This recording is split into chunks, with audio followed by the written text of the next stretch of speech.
Patrijarh Ukrajinske pravoslavne crkve gospodin Filaret boravio je u višednevnoj posjeti Crnogorskoj pravoslavnoj crkvi na poziv mitropolite Crnogorske pravoslavne crkve Mihajla, koju je posjetu karakterisao istorijskom, zbog toga što je, kako je rekao, ovo prvi put da Crnogorsku pravoslavnu crkvu nakon njenog ukidanja posjećuje jedan među najvećim crkvenim velikodostojnicima pravoslavnog svijeta. Patrijarh Filaret prije osamostaljenja Ukrajinske pravoslavne crkve bio je mitropolit Kijevski i sve Ukrajine Ruske pravoslavne crkve i kandidat za patrijarha 1990. godine, kada je za 16. moskovskog patrijarha i duhovnog vođu Ruske pravoslavne crkve izabran Aleksej II. Tokom posjete patrijarh Filaret i mitropolit Mihajlo sa svještenstvom dvije crkve služili su svetu arhijerejsku liturgiju na Cetini. Upriličeni susret Ukrajinske crkvene delegacije sa Rankom Krivokapićem, predsjednikom Skupštine Crne Gore, predstavnicima društvenog, političkog i javnog života i sa novinarima. Dan pred odlazak patrijarh Filaret posjetio je ostrvo Gospođ Škrpjela i muzej u Perastu.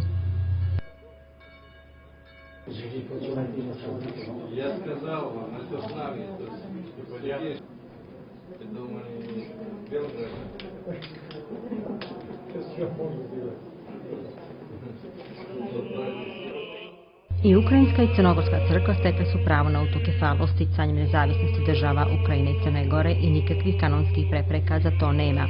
Pravo na autokefalnost uskraćuju im Ruska i Srpska crkva, i to iz političkih razloga.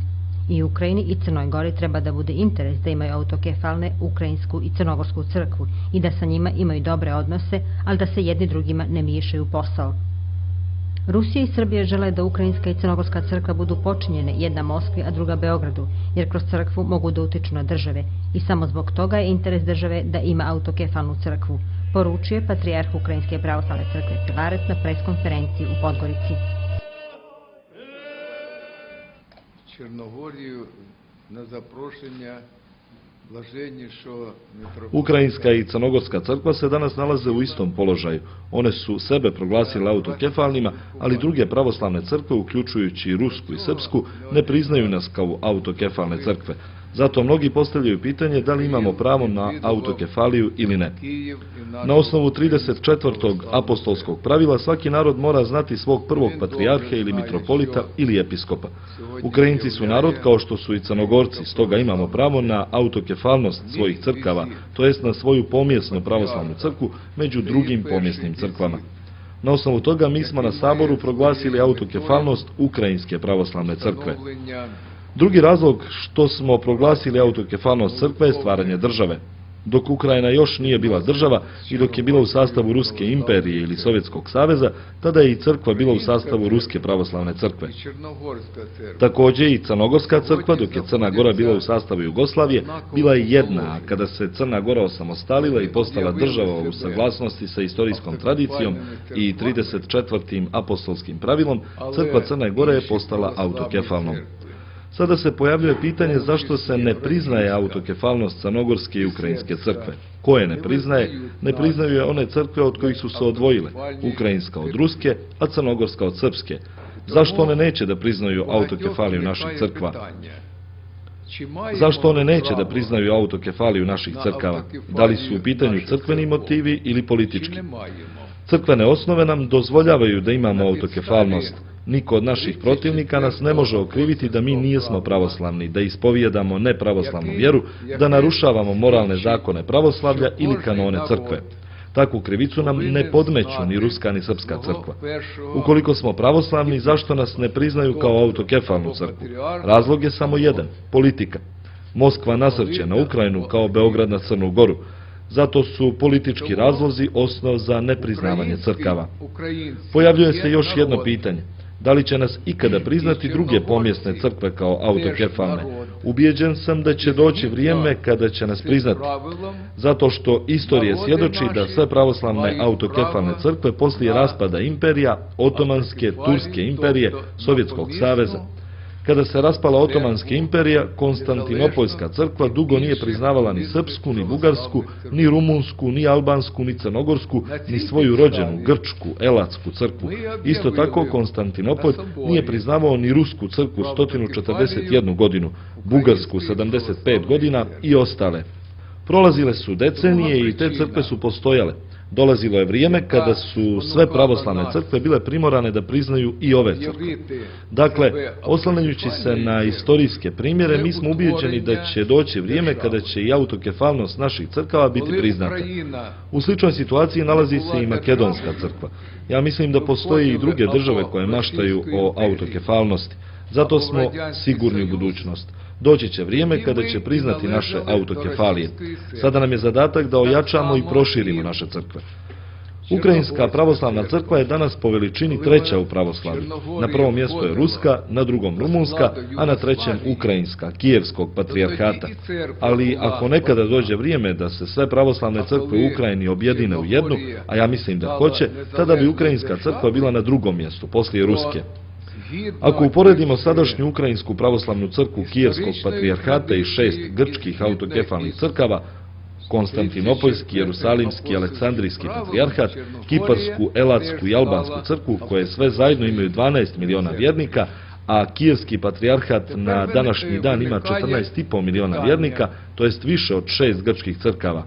Ukoliko pravoslavlje ne bude priznavalo Ukrajinsku pravoslavnu crkvu sa ovolikim brojem vjernika, to može da šteti čitavom vaseljenskom pravoslavlju, a ne samo Ukrajinskoj crkvi, koja postoji, ali nema molitovnog zajedništva sa drugim pravoslavnim crkvama.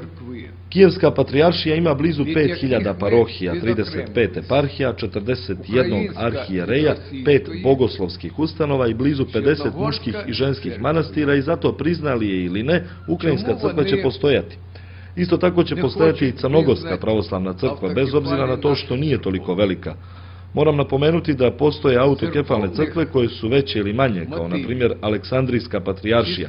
Ona nije veća po broju vjernika i slava joj je u istoriji. Jerusalimski patrijarhat, Albanska crkva i Poljska crkva su također male, ali su autokefalne. Zato broj vjernika Crnogorske crkve nije osnov za nepriznavanje njene autokefalnosti. Zato mi kao nepriznate crkve imamo molitveno zajedništvo i hoćemo ga i sa drugim pomjesnim crkvama i patrijarhatima, no oni neće da vode dijalog sa nama na štetu sebi i svom drugom pravoslavlju. I tako je pravoslavlje razdijeljeno. Na primjer, Elatska crkva, ona ima takozvane starostilnike koji su isto pravoslavni. Isto tako i Ruska crkva nije jedinstvena. I sve je to zbog jednog grijeha, grijeha vlastoljublja.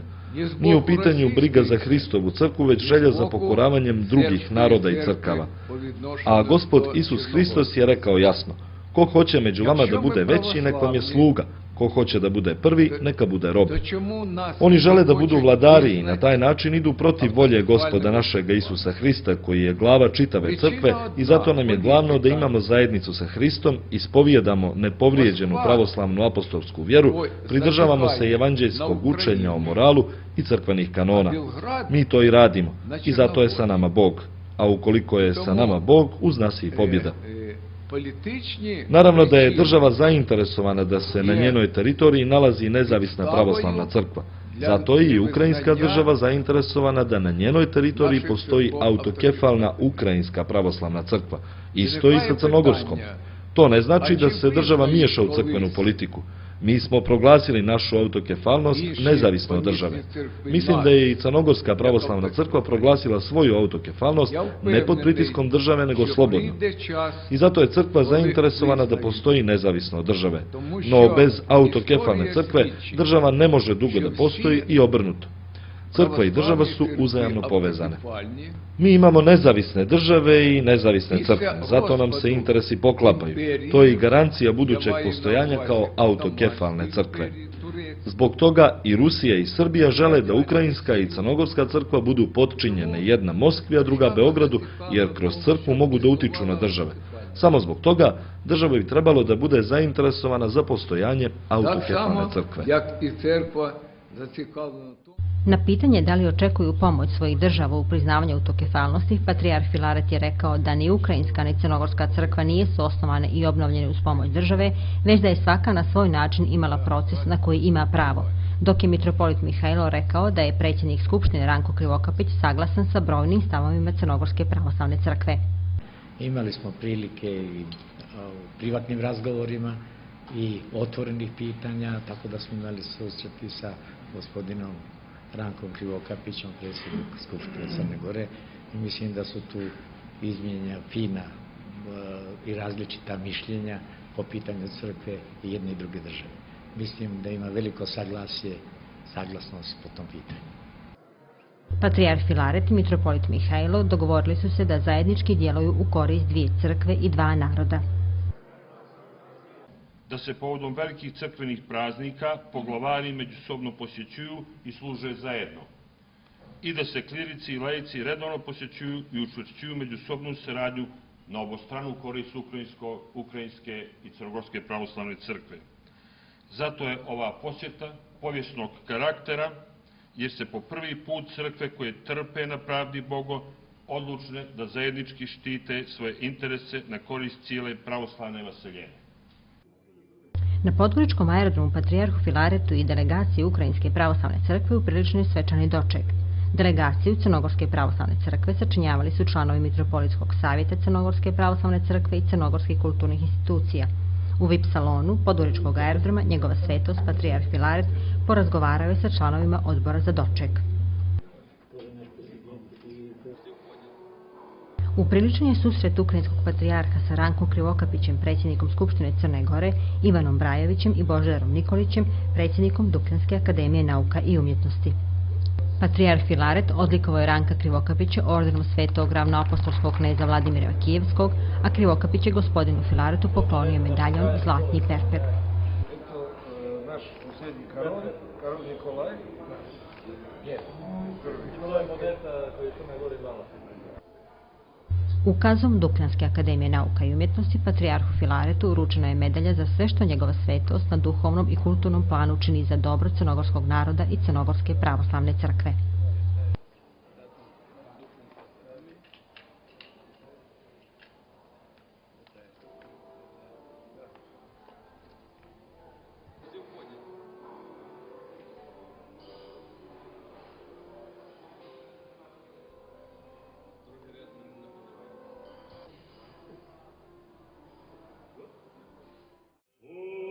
Drugog dana boravka ukrajinske crkvene delegacije u Crnoj Gori, Patrijarh Filaret i mitropolit Mihajlo sa svještenstvom dvije crkve služili su svetu arhijerejsku liturgiju na Cetinju.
Ukrajinski patrijarh je prvi patrijarh poslije 1920. godine koji je posjetio obnovljenu Crnogorsku pravoslavnu crkvu i državu. Naša zajednička molitva pred Gospodom je i glas svijetu, da ima velikih koji crkve, zemlje i narode ne dijele ko je ko mali, a ko veliki. Ukrajinska pravoslavna crkva po broju stanovnika je na 3. mjestu u svijetu i skoro 5 patrijarhata danas pravoslavnih.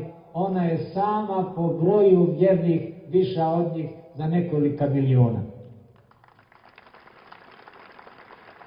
Vjerujem da ćemo njegovu svetost patrijarha Filareta kao i sljedeće crkvene velikodostojnike, državnike dočekavati u našem Cetinskom manastiru i svim crkvenim crkvama širom Crne Gore.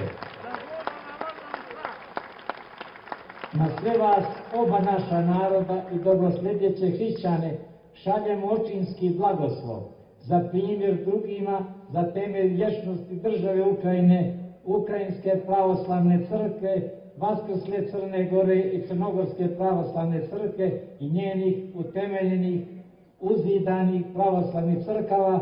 Neka nam njima i nama biju svi naši sveci, od svetog Vladimira Kijevskog do svetoga Petra Cetinskog prvog.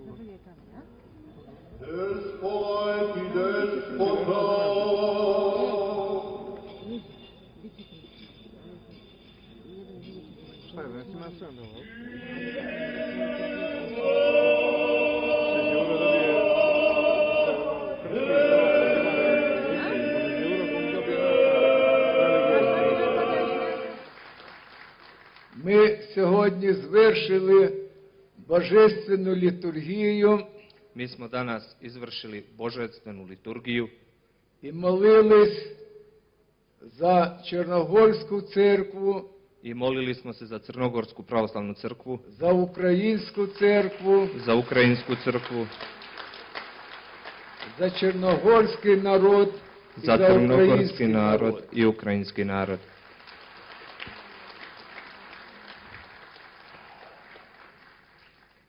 Історія наших народів славна Istorija naših naroda je slavna і багатостраждальна. i mnogo je stradala.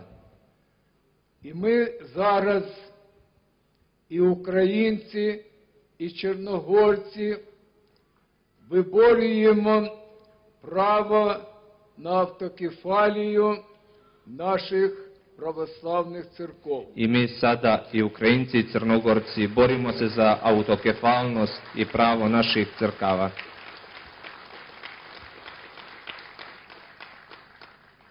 Наші церкви, хоч і різні за своєю величиною, але проходять ту ж саму складну боротьбу за свою свободу. Iako su naše crkve različite po veličini, prolaze istu tu tešku situaciju kao i borbu za crkvu. Patrijarh Filaret poklonio je mitropolitu Mihajlu ikonu velikomučenice Varvare i Svete Panagije i krst.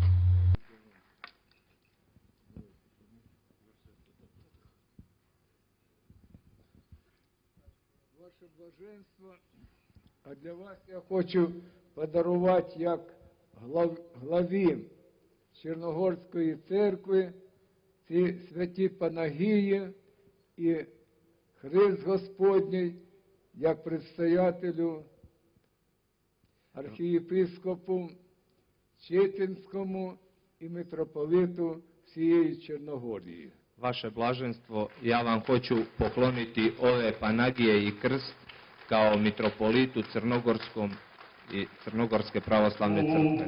Святішому патріарху Київському і всієї Руси України, і владиці блаженнішому Михаїлу, архієпископу Цетринському і митрополиту усій Чорногорії, звік воскосаємою паствою, просвященним архієпископом і єпископом, благочестивому і православному, українському і чорногорському народу і всім православним християнам.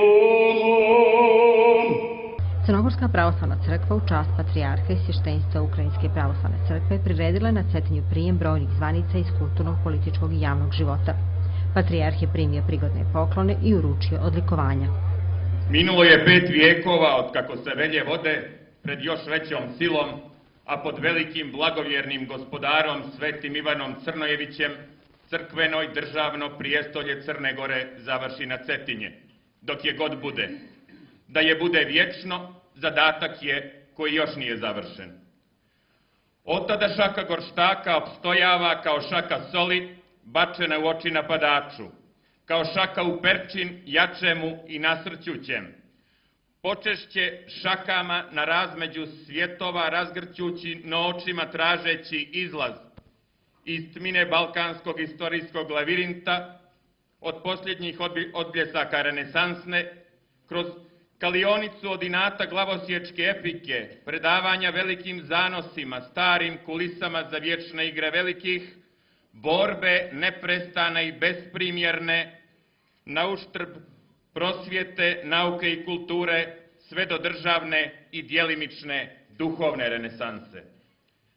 Svevišnji i usud istorije donijeli su ovoj etničkoj i državnoj šaci prkosa počešće stisnutoj u pesnicu, prvo da se krsti punom šakom pa trojno, vas da mimo regula i svoja, da bude i pokrštavana i prekrštavana, hodajući po iskrzanoj žici između istoka i zapada, nad ambisom nestanka, da bi opet i nad u Bogavo vijek i vijekov čvrsto zgrabila u svoje šake svoju sudbinu ljeta gospodnjeg 2006.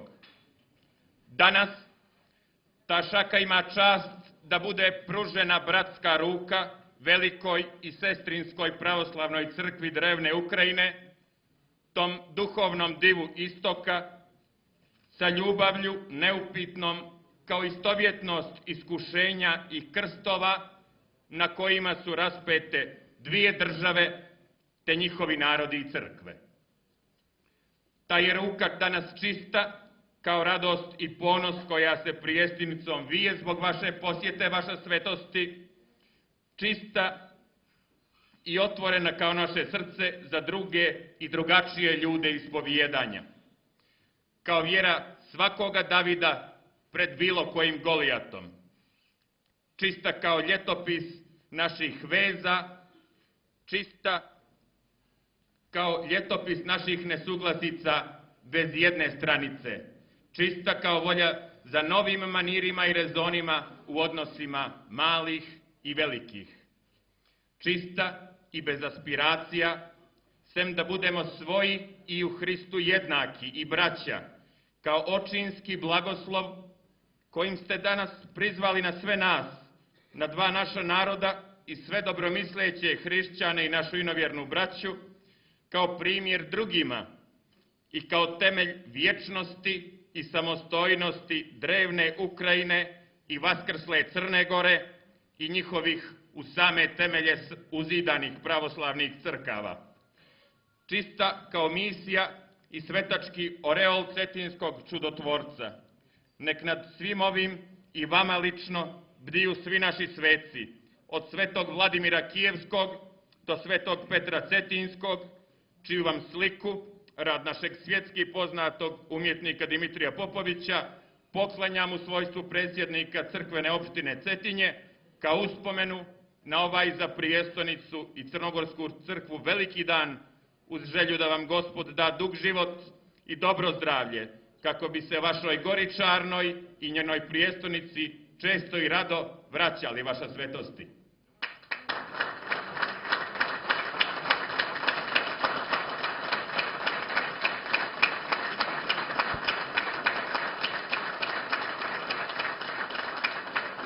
Evo, nakon 90 godina dočekali smo da nam u posjetu dođe jedan među najvećim duhovnicima pravoslavnog svijeta, gospodin Filaret, patrijarh pravoslavne države od 48 miliona ljudi.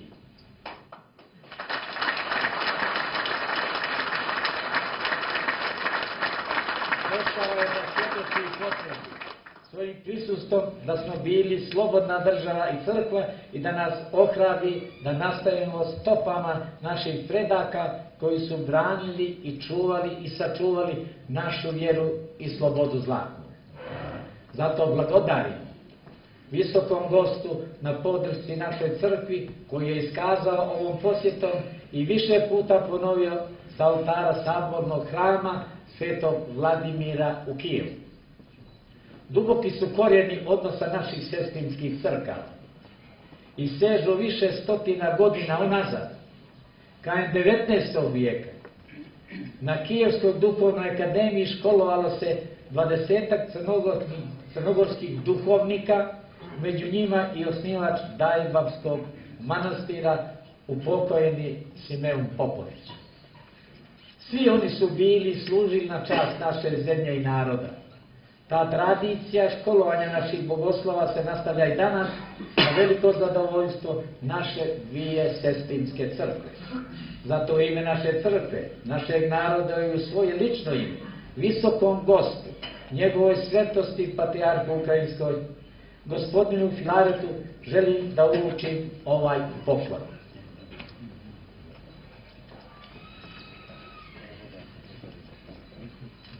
Ovaj poklon je raspeće Gospoda našeg Isusa Hrista od čuvenog našeg slikara gospodina Dimitrija Popovića. Na mnoga ljeta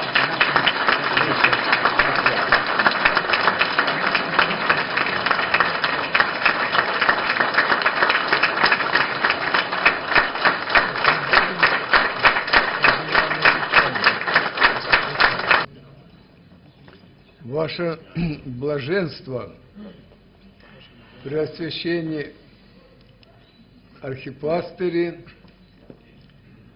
дорогие друзья, черногорцы и черногорки. Vaše blaženstvo, dragi arhipastiri, drugovi i drugarice, Crnogorci i Crnogorke.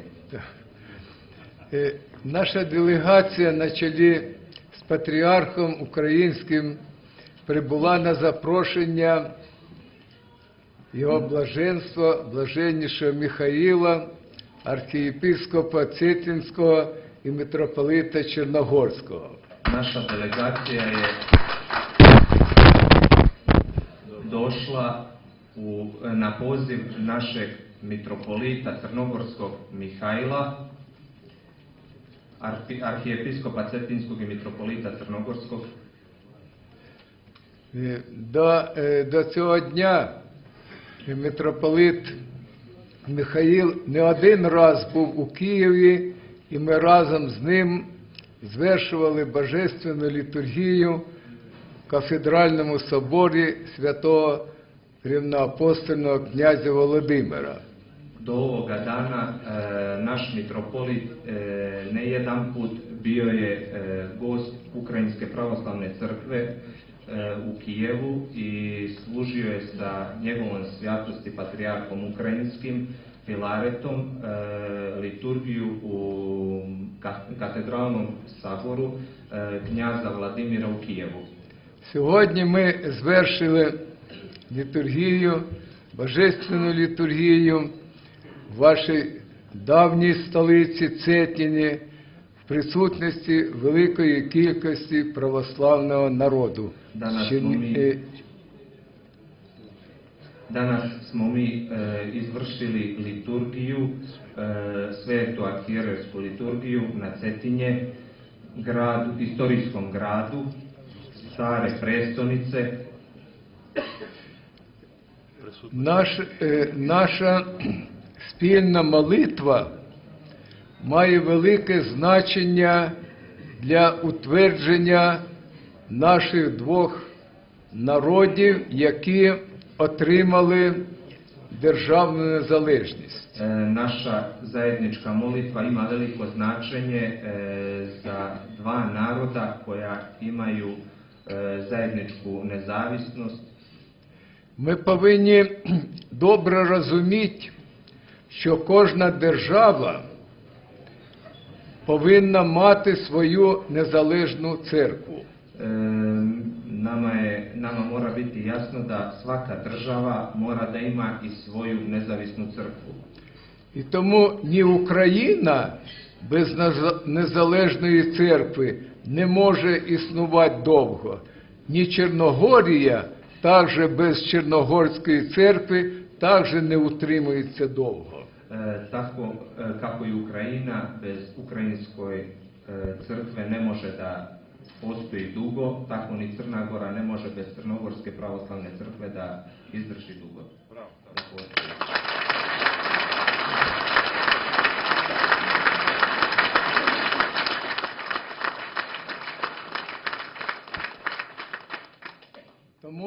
наші супротивники, ті сили, які не бажають бачити ні незалежною країну Чорногорію, ні Україну незалежною, борються насамперед з церквою, щоб подолати церкву і підпорядкувати її іншому православному центру. Zato naši protivnici koji ne žele da vide Crnu Goru samostalnu kao i Ukrajinu samostalnu, koji žele da naše pravoslavne crkve objedine pod jednom pravoslavnom crkvom i nekom drugom stranom nepoznatom crkvom. Тому нам в цій спільній боротьбі за державну незалежність і за церковну незалежність треба не роз'єднуватись, а треба спільно боротись для досягнення спільної мети. Zato nama zajedničkim molitvama i zajedničkom borbom treba boriti se da bi ostvarili naše ciljeve. І тому ми і зустрічаємось і в Чорногорії, і в Україні для того, щоб показати нашу спільну зацікавленість і нашу молитовну єдність. Zato se mi i susrećemo i u Ukrajini i u Crnoj Gori da bi zajedno dobili cilj koji nas interesuje i pokazali naše dostojanstvo i jedinstvo. Нам треба також пам'ятати, що керує всім світом Бог. І якщо Він дав нам незалежність, то Він знайде й шляхи підтримати цю незалежність. Mi moramo pamtiti da svim caruje Bog i ako je On nama dao nezavisnost, dao nam je i daće nam i nezavisnost i autokefalnost crkava. Так. Тому ми молимось і бажаємо, щоб Господь утвердив Чорногорську церкву, і щоб вона була визнаною іншими православними церквами, так само, як і Українська православна церква.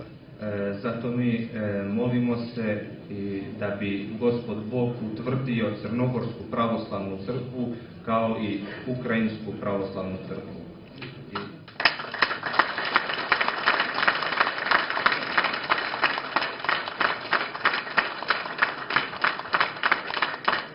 Da budu priznate od drugih pravoslavnih crkava. Ми віримо в нашу перемогу, бо з нами Бог. Mi vjerujemo u našu pobjedu jer s nama je Gospod Bog.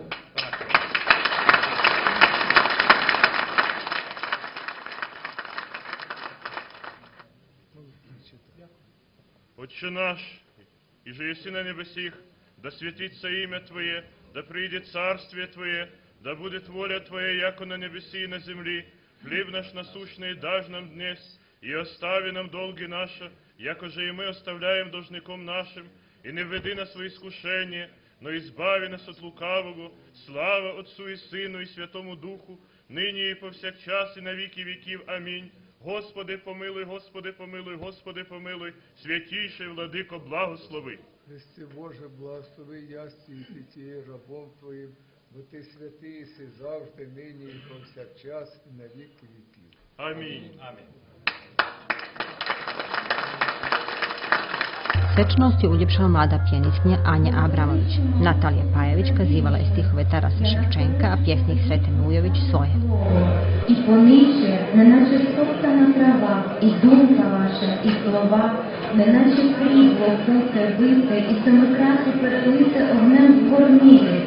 Словеса Твої, о Господи, такі, розкинь же їх Твої святиє по всій землі, і чудесам Твоїм увірують на світі, Твої малі, убогі діти.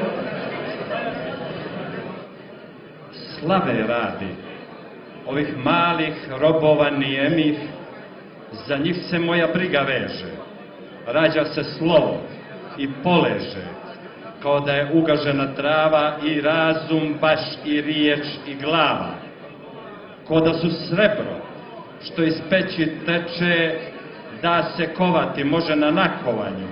Takve su riječi tvoje, o preveliki Bože, tih takve sveti raznese svuda i tvoja čudesa povjerovat će po svem svijetu tvoja mala, uboga djeca.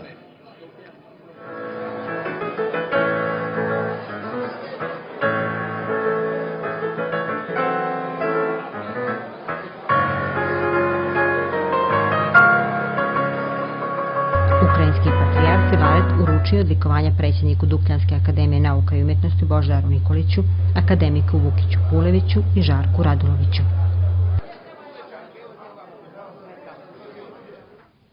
Odlikovan je i akademik Radoslav Rotković. Ovo visoko odlikovanje od Bratske Ukrajinske pravoslavne crkve, a sam rekao da uljepšava moju biografiju, ali i pomaže moju borbu. Naša sudbina je slična i mi i oni imamo istih problema sa priznanjem autokefalnosti, ali autokefalnost je de facto samostalnost, nezavisnost. I ako je Bog s nama, a Amfilohije protiv, to je osjećaj veoma prijatan. Crnogorska pravoslavna crkva dan pred povratak ukrajinskog patrijarha Filareta priredila je još jedan susret sa vjernicima i prijateljima Crnogorske pravoslavne crkve i organizovala obilazak Boke Kotorske.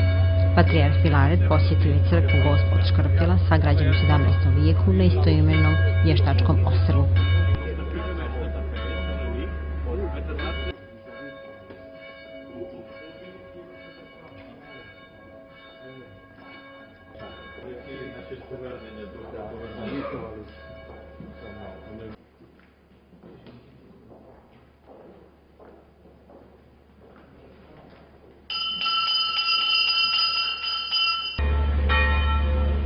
Ukrajinski patrijarh sa sveštenstvom posjetio još jednu do 10 katoličkih crkava u Perastu i muzej u tom primorskom gradiću.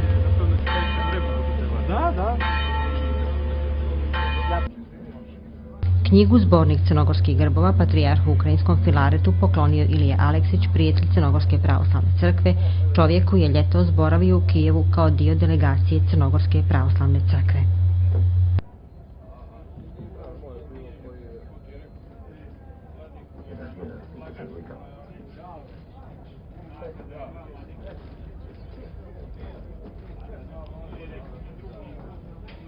Velika mi je čast da vam danas ovdje na ovom mjestu uručim. В цьому місці хочемо вам подарувати lijepi poklon koji prezentira našu Crnu Goru. Гарний подарунок, який представляє нашу Чорногорію Zadnjih 150 godina kroz državne grbove. У вигляді 150 років державних гербів. Biće mi čast da se ova knjiga nađe u vašem kabinetu od onih poklona kojeg sam ja i tamo vidio sam. Був час, коли я в вашому кабінеті бачив подарунок від себе, мені це було дуже приємно. Я дуже дякую вам за цей подарунок.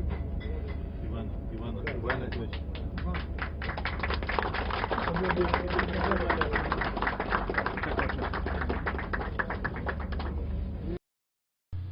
Tokom posjete delegacije Crnogorske pravoslavne crkve Kijevu u julu ove godine mitropolit Mihajlo odlikovan je od strane patrijarha ukrajinskog Filareta ordenom prvog stepena svetog ravnoapostolskog knjaza Vladimira Velikoga. Mitropolit Mihajlo sa patrijarhom Filaretom i sveštenstvom služio je svetu arhijerejsku liturgiju u crkvi svetog Vladimira Kijevskog i učestvovao na krstnom hodu na kojem je bilo prisutno oko 50.000 vjernika.